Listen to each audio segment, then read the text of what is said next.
नमस्ते प्रणाम दोस्तों, मेरा नाम पूजा मिश्रा। हमारे यूट्यूब चैनल पर आप सभी लोगों को स्वागत है। आप लोगों को मैं एक सोहर गीत सुनाने जा रही हूँ। आप लोग हमारे चैनल को लाइक करें, सब्सक्राइब करें, शेयर करें, कमेंट करें और कमेंट बताएं कि आप लोगों को हमारा गाना कैसा लगा। Thank you. भादों की रातें आधी अरिया डगरियाना सूझई डगरियाना सूझाई हो ललना चेलिया के बीच आधी रात कान्हैया जन्म ली है, कान्हैया जन्म ली है नी हो।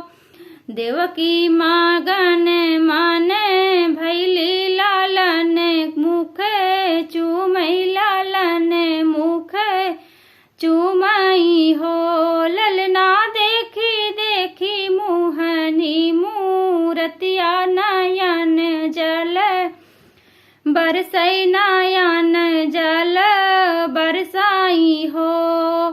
कैसा ये धाम नीर दैया दार दिया ना जाने दार दिया ना जाने ही हो। हमरा साते लालन मारी डार ए नाही कैसे छोड़ी है ये नाही कैसे छोड़ी हाई हो। खुल गए हाथ के हथ कड़िया त पाँव के बेड़िया त पाँव के बेड़ियाई हो।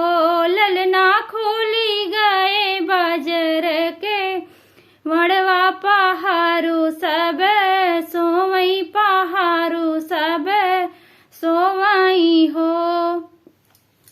सुपवा मेली है वासुदेवता सुपवा मेली है वासुदेवा तय गोकुल सीधाराई गोकुल सीधाराई हो।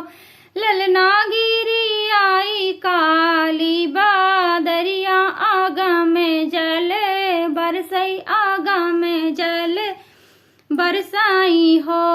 नंदे भवन पहुँचाए लावटी फिरी आए लावटी फिरी आए नी हो।